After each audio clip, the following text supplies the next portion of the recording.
ஜனவரி 27ஆம் தேதி முதல் பிப்ரவரி 1 வரை தொடர்ந்து 6 நாட்கள் முருகனுக்கு இந்த ஒரு விளக்கு ஏத்துனீங்க அப்படின்னா கேட்ட வரம் கிடைக்கும். இஷ்டத்துக்கு செல்வம் சேரும். அது எப்படி செய்யணும் அப்படிங்கிறத இந்த பதிவுல பார்க்கலாம். ஜனவரி 27ஆம் தேதி பார்த்தீங்கன்னா செவ்வாய்க்கிழமையில கிருத்திகை வந்திருக்கு. இது சாதாரண கிருத்திகை இல்ல, தை கிருத்திகை. ஆடி கிருத்திகையும் தை கிருத்திகையும் முருகனுக்கு மிக உகந்த கிருத்திகை நட்சத்திரங்கள்ல இரு தினங்கள். இந்த தை கிருத்திகை பார்த்தீங்கன்னா, இந்த வருடம் செவ்வாய்க்கிழமையில வந்திருக்கு.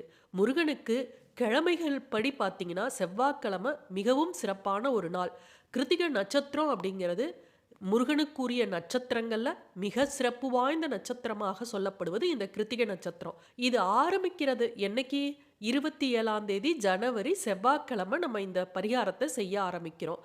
அடுத்து இது முடியிற நாள் பாருங்க பிப்ரவரி 1ஆம் தேதி, அதாவது தை பூசத்தன்று இத நம்ம இந்த பரிகாரத்தை முடிக்கிறோம். அப்ப முருகனுக்கு உகந்த கிழமையும் நட்சத்திரமும் இருக்கக்கூடிய செவ்வாய்க்கிழமை ஆரம்பிச்சு தைப்பூசம் முருகனுக்கு மிகச்சிறப்பு வாய்ந்த தைப்பூசத்தன்று இந்த பரிகாரத்தை நம்ம செஞ்சு முடிக்கிறோம். அப்ப இந்த பரிகாரம் எவ்வளவு சிறப்பான நாட்களாக இருக்கு. செவ்வாய்க்கிழமை அப்படின்னாவே அங்காரகன் மங்கள வாரம் அப்படின்னு சொல்லுவோம். அங்காரகன் அப்படின்னு சொல்லக்கூடிய செவ்வாய்க்கு அதிபதியே முருகன் தான்.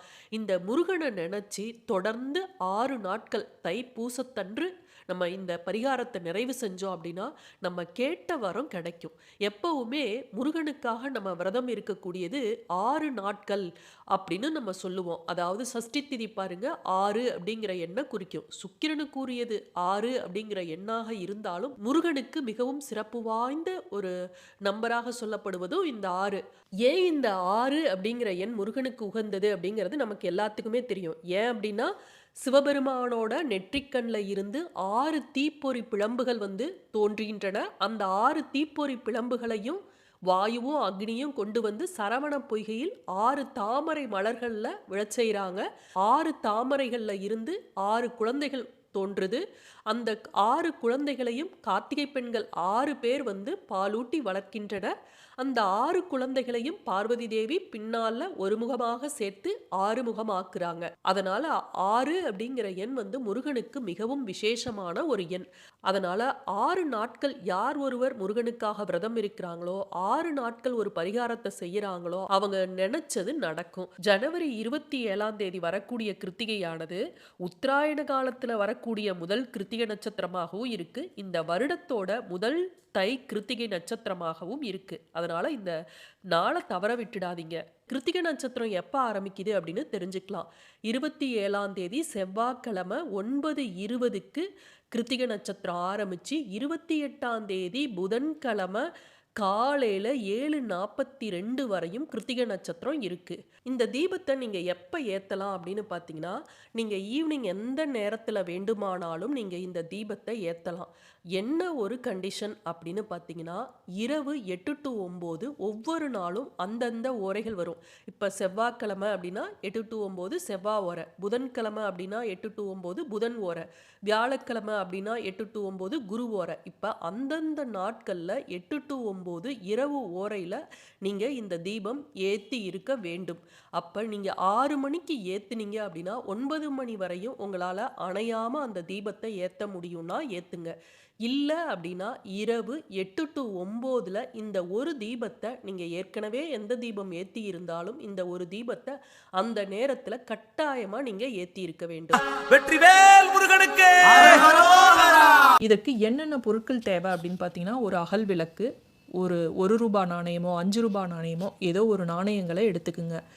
ஏலக்காய் 1, மஞ்சள் ஒரு துண்டு, துவரம்பருப்பு ஒரு கைப்பிடி அளவு எடுத்துக்குங்க. துவரம்பருப்பு அப்படின்னாவே செவ்வாய்க்கு உகந்தது உங்கள் எல்லாத்துக்குமே தெரிஞ்சிருக்கும். செவ்வாய்க்கு அதிபதி யாரு? முருகன். நான் ஏற்கனவே சொன்னேன், முருகன் தான் கடன் பிரச்சனை, பணத்தினால் வரக்கூடிய எந்த பிரச்சனைகளையும் தீர்க்கக்கூடியவர் முருகன் தான். ஏன்னா செவ்வாய்க்கு அதிபதியே அவர் தானே. இந்த செவ்வாய் தானே இந்த பிரச்சனைகள் எல்லாம் ஏற்படுத்துறவர், சரி பண்ணுறவரும் அவர் தான். அதனால தான் வீடு சொத்து வாகனம் வாங்கணும் அப்படின்னா செவ்வாய் பகவானை கும்பிடணும், முருகனை கும்பிடணும். சரி, மாலையில் எப்பவும் போல் நீங்கள் தீபத்தை ஏற்றிருங்க. சாமிக்கிட்ட என்னென்ன தீபம் ஏற்றுவீங்களோ, குத்து விளக்கோ காமாட்சி விளக்கோ அதெல்லாம் ஏற்றிருங்க. இதை வந்து எப்படி ஏற்றணும் அப்படின்னு பார்த்தீங்கன்னா, ஒரு தனியாக ஒரு மணப்பலகை வச்சுக்கோங்க. அந்த மணப்பலகையில் முருகன் ஃபோட்டோ வச்சுக்குங்க, அதுக்கு பூ வச்சுக்குங்க, அதற்கு முன்னர் ஒரு கோலம் போட்டுக்குங்க, ஒரு நட்சத்திரம் போட்டால் போதும். அதுதான் மிகவும் உகந்தது. நட்சத்திரம் தானே முருகனுக்கு உகந்தது.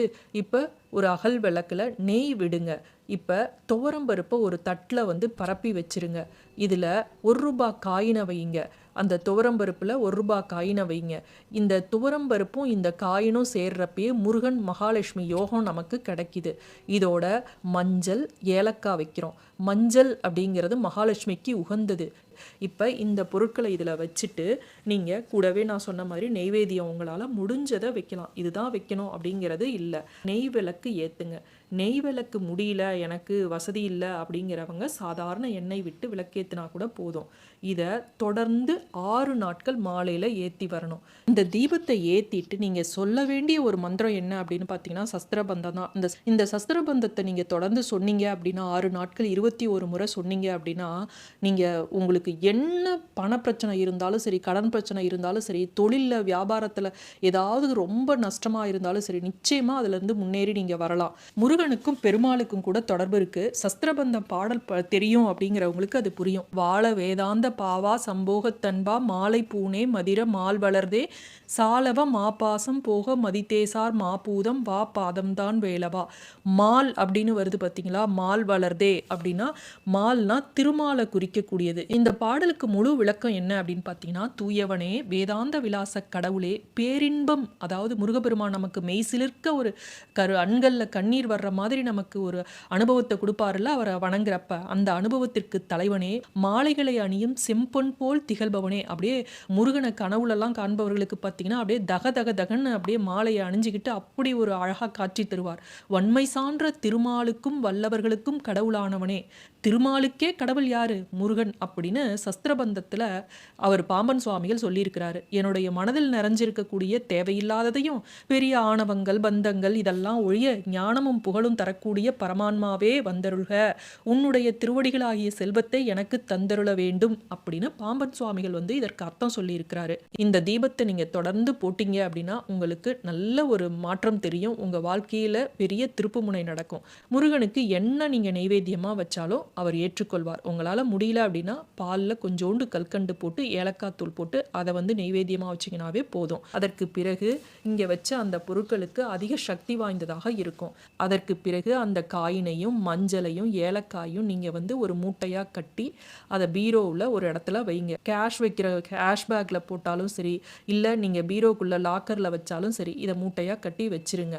அந்த துவரம்பருப்பை மட்டும் நீங்கள் நீரில் விடலாம். நல்ல ஒரு செயல் அப்படின்னா கொஞ்சம் மலைக்காமல் அந்த துவரம்பருப்போட 4 அரிசி ஏதோ கொஞ்சம் ஒரு கைப்பிடி போட்டு அதை வேக வச்சு கொண்டுட்டு போய் பறவைகளுக்கு உணவாக போட்டிங்க அப்படின்னா நல்லது. தப்பி தவறி கூட அந்த துவரம்பருப்பை கால்படுற இடத்துல குப்பையில் தூக்கி போடாதீங்க.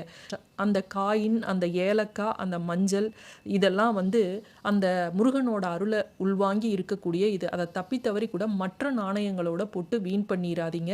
இதை தனியாக உங்களுடைய பர்ஸில் வச்சுக்குங்க, கேஷ்பேக்கில் வைங்க. இதை தொடர்ந்து செஞ்சு பாருங்கள் 6 நாட்கள். நிச்சயமாக உங்களுடைய வேண்டுதலானது நடக்கும்.